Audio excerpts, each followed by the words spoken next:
Bonsoir à tous, excellent début de semaine. L'actualité ce lundi, c'est donc cette rencontre projet Togo Vision 2030, diaspora togolaise.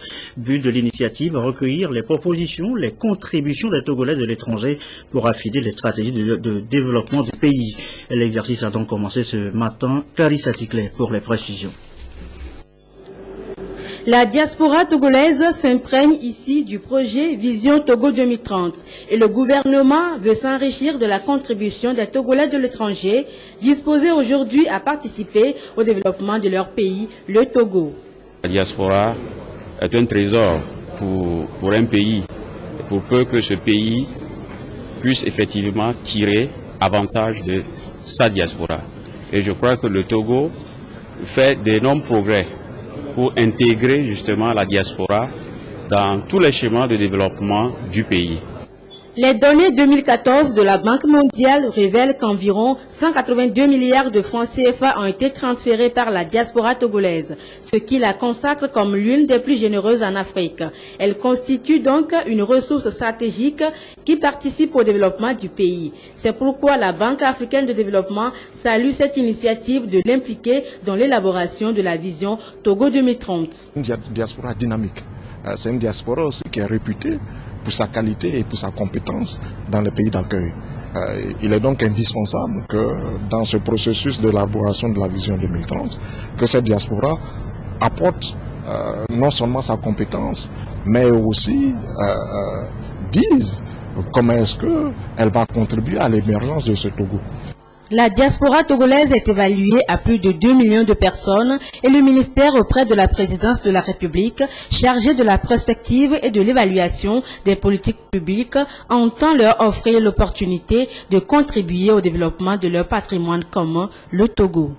Sur les 4 sous-systèmes qui définissent le système Togo, à savoir le socio-culturel, la politique, la gouvernance, la démographie, le développement humain et enfin l'économie et la technologie, nous aurons des contributions de nos frères et sœurs de la diaspora et des débats que nous espérons riches et sans tabou. Il sortira des éléments importants qui vont permettre d'affiner le diagnostic du système Togo et permettre de préparer du mieux possible les scénarios et enfin la formulation de la stratégie de développement du Togo à l'horizon 2030. Le but de ces échanges autour du thème « La contribution de la diaspora à la vision Togo 2030 » est qu'à travers les expériences acquises ailleurs, la diaspora aide à mettre le Togo sur la voie réelle de son émergence. Dans l'actualité, sachez aussi que le Haut Commissariat des Nations Unies aux droits de l'homme se félicite de la nomination par le président de la République et des membres du Haut Commissariat à la réconciliation et au renforcement de l'unité nationale. Cette nomination est une étape cruciale, indique le Haut Commissariat dans un communiqué, une étape cruciale du processus de justice traditionnelle au Togo après la mise en place de la CVJR, la remise solennelle du rapport final de cette commission et l'adoption du livre blanc. Le ACDS Togo renouvelle par ailleurs son engagement pour accompagner cette commission et en appelle aux autres partenaires techniques et financiers de la soutenir pour la réussite de cette mission. Ce rappel, avant de poursuivre cette édition Noël, c'était il y a 4 jours. Noël, la fête des enfants, dit-on, et ce geste de solidarité qui vient à point nommé, geste envers les enfants détenus à la brigade pour mineurs. Le récit de Kwasiglé et Alberti Diakine.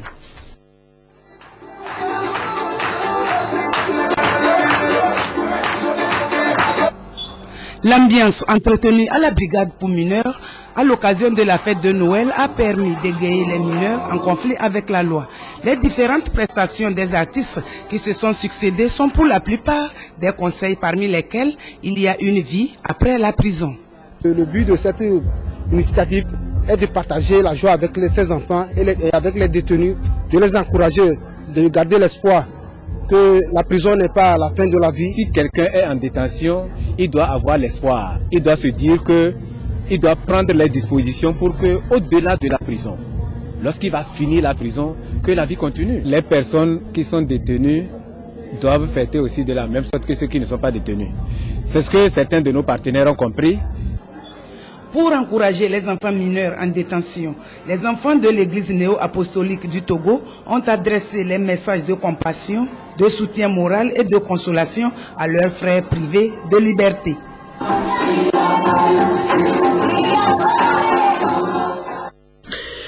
Eux ne sont pas en délicatesse avec la loi, ce sont tout de même des enfants en situation pas très heureuse. L'ONG Compassion partage leur peine et essaye de leur communiquer un peu de joie en cette période de fête. Esther Laclé. Choisis dans les écoles de la préfecture d'Agou, ils font partie des enfants nécessiteux de la localité. Ils viennent de bénéficier de kits festifs gracieusement offerts par le groupe de réveil et d'évangélisation Compassion. Nous remercions l'ONG Compassion pour ce don de riz qu'ils nous ont offert et attendons pour la prochaine fois en recevoir encore. L'objectif est de permettre à 200 enfants de mieux passer les fêtes de fin d'année. On est très satisfait parce que l'ONG Compassion, en dehors de sa campagne d'évaluation, s'est souvenu des enfants déshérités de la préfecture. Et en leur nom, je voudrais remercier cette ONG. Ces enfants qui viennent de recevoir leurs kits ont été ciblés par le service de l'action sociale. D'autres personnes aussi vont recevoir au moment opportun leurs kits. En dehors de l'évangélisation, le groupe Compassion œuvre également dans le social et assiste surtout les veuves et les orphelins. Les fêtes de fin d'année, nous y sommes de plein pied. C'est aussi une période de bonnes affaires dans les rayons des boutiques et supermarchés, sur les étalages, chez les vendeurs, même à la sauvette, tout se vend, tout s'achète. Attention tout de même aux produits contrefaits. C'est aussi la haute saison pour écouler les stocks. C'est un dossier de la rédaction. Les fêtes de fin d'année, les produits contrefaits. Dossier signé Sylvain Aboujou. Elle, c'est la responsable de la division contrôle de la concurrence et de la répression des fraudes au ministère du Commerce. Son déplacement ici consiste à une opération de vérification de la date de péremption des denrées alimentaires ces dernières heures des fêtes de fin d'année où beaucoup de produits contrefaits et périmés inondent les marchés. Occasion d'attirer l'attention des consommateurs à la prudence. Il y a des boissons qui sont de qualité douteuse. Là, on fait attention à la couleur de la liqueur. On voit s'il n'y a pas de dépôt au fond de la bouteille. Vous voyez par exemple, ce produit est expiré depuis il y a déjà une semaine. Il y a ce produit aussi qui est déjà expiré. Donc malgré tout, on retrouve ces produits-là dans les rayons. Selon l'analyse faite, 50% de produits avariés sont souvent déversés sur les marchés en période de fête. C'est le cas de cette saisie, il y a quelques jours, des produits contrefaits. Le phénomène de la contrefaçon est donc inquiétant et touche une large gamme de produits de consommation courante, souvent vendus à vil prix. Ces produits font courir de graves risques aux consommateurs. L'opérateur n'a qu'à savoir qu'après tout, lui aussi, il est consommateur.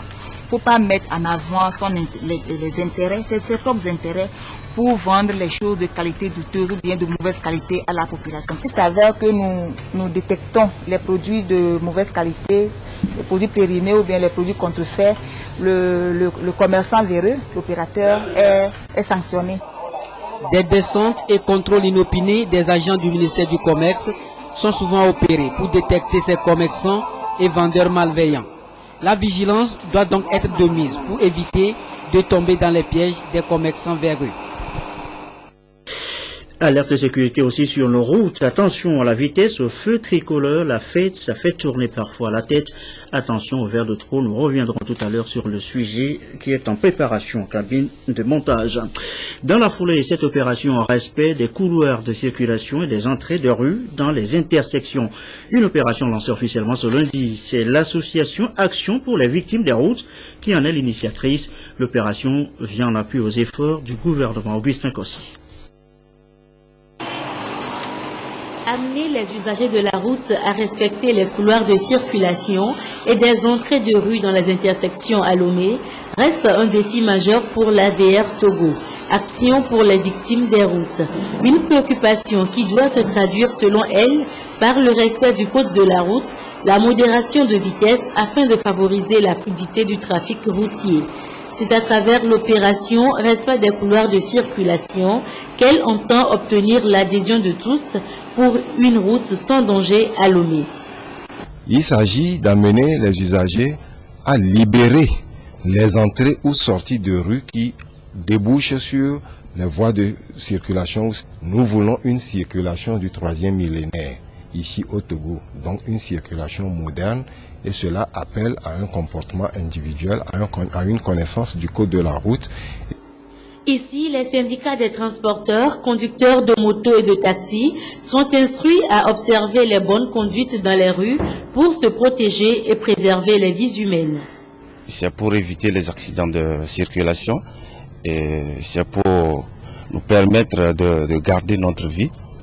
Et bref, c'est pour notre sécurité. Pour le directeur de la protection civile, représentant le ministre de la Sécurité, cette opération vient à point nommé renforcer les mesures prises par le gouvernement en matière de lutte contre l'insécurité routière. Il est donc recommandé aux usagers de redoubler de vigilance. Un reportage de Augustin Kossi avec Charlotte Ronsimé. Autre rencontre à signaler ce soir, celle des producteurs de céréales et différents acteurs de la filière. La création d'un marché plus formel a été le sujet évoqué à cette rencontre. Les précisions de Medina Batcha Salabi. Les projets d'appui au développement agricole au Togo mis en place par le gouvernement portent déjà des fruits. La production céréalière s'est améliorée avec des excédents. Du coup, la maîtrise du marché devient un véritable problème pour les agriculteurs. La commercialisation de nos produits après la production, et dans le temps nous avons de sérieux problèmes, et on les vend aux commerçants, et ça se faisait dans les bols. Et avec l'ANSAT, nous avons commencé par vendre par kilo. Pour permettre donc aux producteurs de bien écouler leur production, la centrale des producteurs de céréales du Togo a initié la Bourse nationale agricole. Elle va permettre à ces derniers de commercialiser leurs produits à des prix justes. Le changement, c'est quoi? C'est de vendre à des prix bien rémunérés. Parce que le producteur qui est dans le confin, qui est dans un coin reculé, qui n'a pas l'information, qui n'est pas en contact avec un commerçant potentiel, va vendre son produit avec un intermédiaire et toujours à des prix, disons, qui ne le favorisent pas. Cette rencontre entre les producteurs de toutes les régions et les différents acteurs a pour intérêt de nouer des partenariats, organiser des ventes groupées et favoriser une meilleure transparence des prix pour un marché plus harmonieux et équitable. Il est 20h13. Je vous amène à présent à Natoum. C'est dans la préfecture de Doufelgou. Pourquoi Natoum ce soir? Eh bien, c'est parce que la localité attire du monde par son centre agro-pastoral.